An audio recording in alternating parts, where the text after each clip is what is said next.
marched into Russia in June of 1941. As war spread across the globe, Americans began to see that the time would soon come for the USA to step into this arena. But for now, there was still time for peaceful pursuits. Joe Louis, the heavyweight champion of the world, enjoyed a gentler game before one of the toughest fights he'd ever face. Louis versus Khan was 1941's Fight of the Year. Billy Khan on the right was 25 pounds lighter than Joe Louis. But not only did Khan survive into the 12th round, the judges had him way out in front. Khan, the light heavyweight champ, was supposed to be a pushover for Joe Louis. Watch this combination by Khan. Louis was supposed to do this.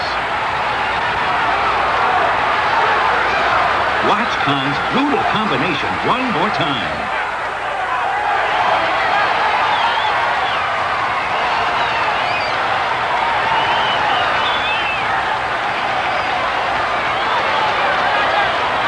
In the 13th now, Joe Louis knows he has to knock out Khan or lose his heavyweight title.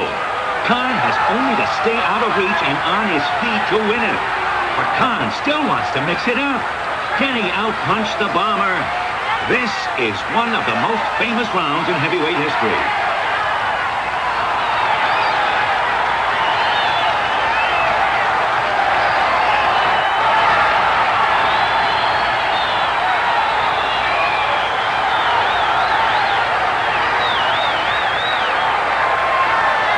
Louis is moving in for the kill.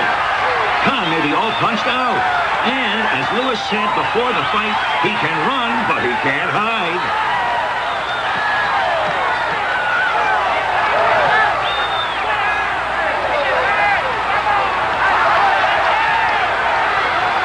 Billy Khan is down for good. He only had to stay out of the champ's reach to record one of boxing's greatest upsets. But he tried to outslug the slugger, Joe Louis, and no one could do that in 1941. In the 1941 Cotton Bowl, the Fordham Rams swarmed through the Texas A&M line to block this second quarter punt. Fordham took over, and they were full of tricks. Watch this Statue of Liberty play. That college classic got Fordham down to the 1. Then a tricky shift, and Steve Filipowicz plunges for a score. But the Aggies' Marion Pugh winds up and puts it right in Earl Smith's hand.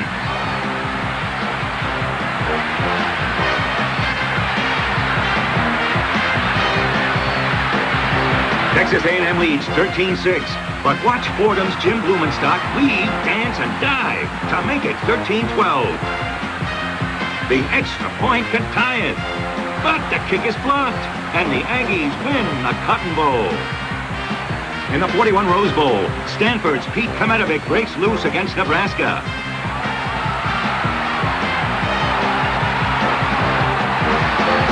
Then Hugh Gallineau bursts up the middle to tie the game at 7. Nebraska took the lead, but Stanford immortal Frankie Albert strikes deep down the middle. Gallineau pulls it in, and Stanford wins the 41 Rose Bowl. On to Forest Hills, New York, where Sarah Cook on the right and Pauline Betts went for the U.S. tennis title. Cook in the far court has been battling Betts in the big tournaments all year.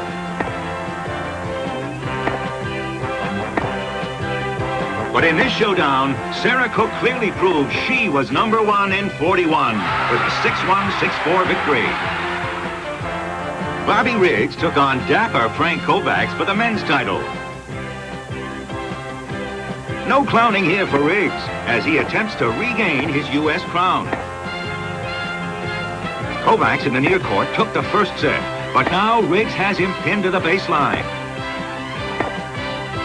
Riggs comes to the net and forces Kovacs to hit wide. Riggs serving, match point, and Kovacs misses with his return. Bobby Riggs is the U.S. champion. Magic Year Madness, barrel boxing. Whoever came up with this idea may well have emptied those kegs all by himself. served as a secure meeting place for President Roosevelt and Winston Churchill. The two leaders met to draft the Atlantic Charter, a statement of Allied aims in war and peace. In 1941, the great Seabiscuit proudly witnessed the unveiling of his life-size bronze statue at Santa Anita in California. The year before, Seabiscuit had won his last race right here, the $100,000 Santa Anita Handicap.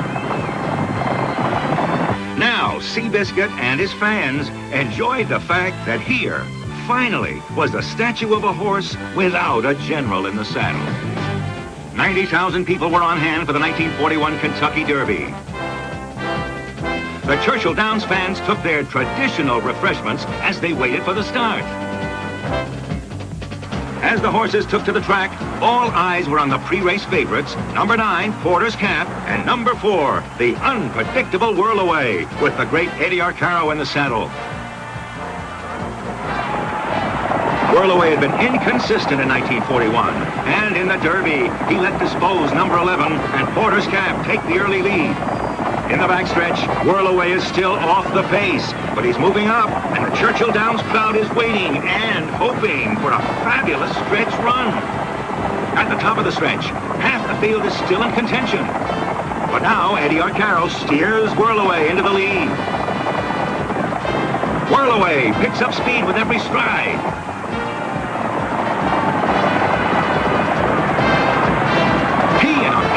Soar away to an 8-length victory. Whirlaway smashed the track record.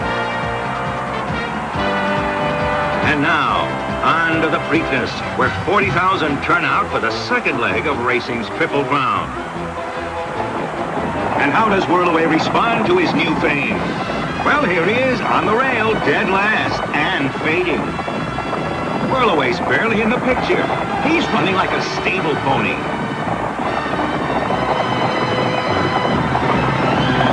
Thoughts of Triple Crown have quickly disappeared. The big question now is which of the other horses is going to win this Preakness. But in the backstretch, Arcaro moves Whirlaway up with the pack and aims at the leader, King Cole. Was there still time to catch up? For Whirlaway, there was always time.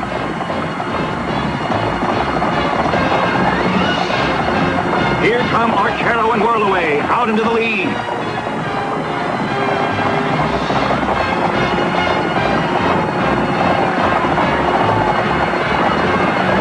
At the top of the stretch, Whirlaway just takes off. Look at the winning form of one of the greatest thoroughbreds ever as he takes the second jewel in racing's Triple Crown. Next stop, the Belmont Stakes, where Whirlaway can become only the 5th horse to ever win the Triple Crown, or just another also-ran. Eddie Arcaro's got his pick, and it's number 3, Whirlaway. Only 3 other horses dare to challenge him in the Belmont, and Whirlaway's gotten cocky. He doesn't wait for anybody else to set the pace. He just takes off. As Eddie Arcaro put it, there was no pace. It was very slow. So I yelled to those other jockeys, I'm leaving.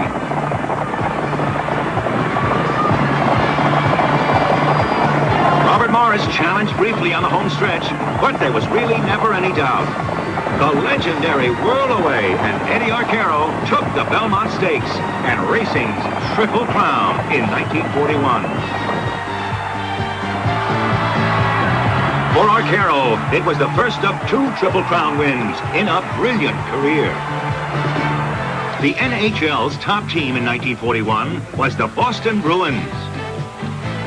Second place Toronto in the dark jerseys gave Boston a struggle in the Stanley Cup semis, but even the great Sil Abs couldn't carry the Leafs to victory.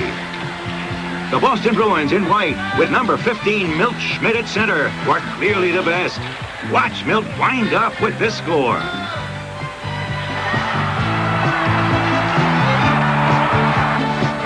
Boston goalie Frankie Mr. Zero Brimsek held off Toronto and then Detroit as the Bruins took home the Stanley Cup for the second time in 3 years.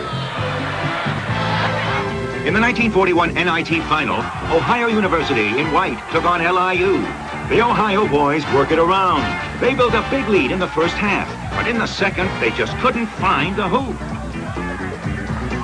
The LIU Blackbirds went 10 minutes without a score at one point, but Butch Schwartz connected here to get them rolling again.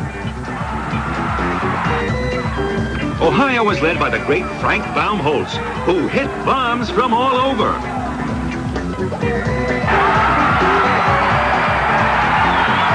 But LIU hit their stride with a brilliant passing game.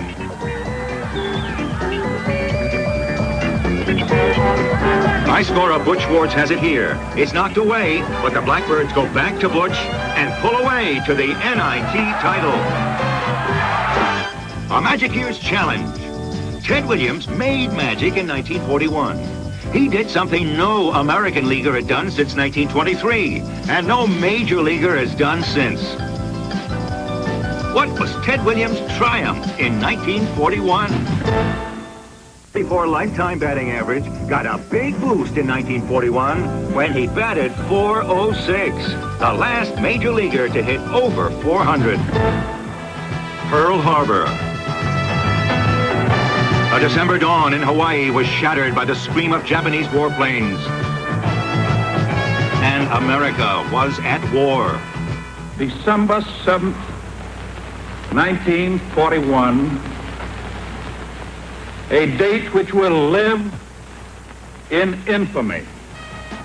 In Boston, the world-famous milers Greg Rice and Don Lash dueled in the 2-mile run at 1941's Memorial Games.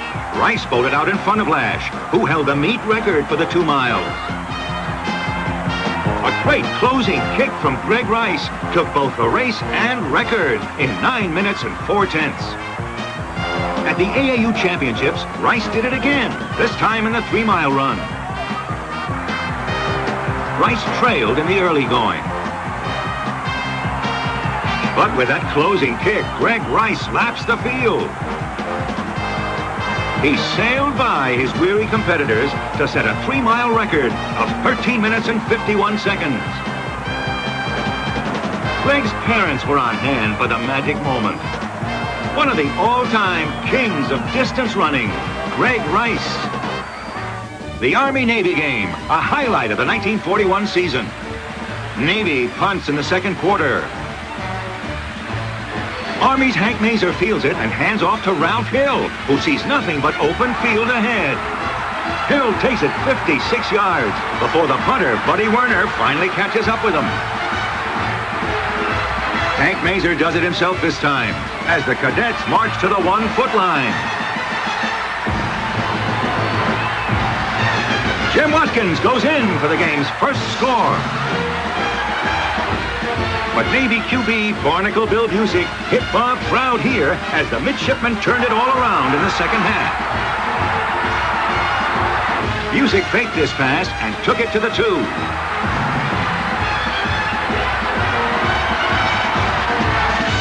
Then Phil Hurt drove through an Army tackler, and the midshipmen drove on to a 14-6 win over Army. New York Giant hero Tuffy Lehmans scrambles out of trouble and connects with Ward Cuff in the NFL title game against the Bears. Lehmans goes to George Frank on the sideline, and Frank scores to give the Giants their best moment of a long day. But Hall of Famer Sid Luckman's toss to Norm Stanley gets the Bears moving.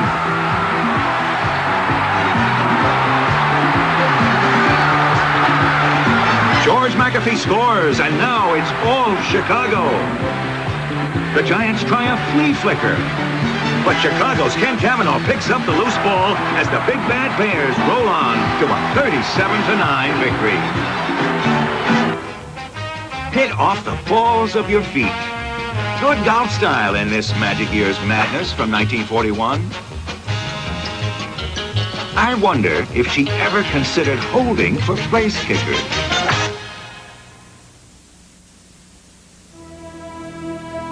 The automakers knew it would be something special. And the automotive press gave substance to their intuitions. The Legends road manners are superb. Its straight line tracking ranks with the best. The Acura Legend is as good as it gets. The Acura Legend from a new division of American Honda, exclusively at your Acura dealer. This Bud's for all that you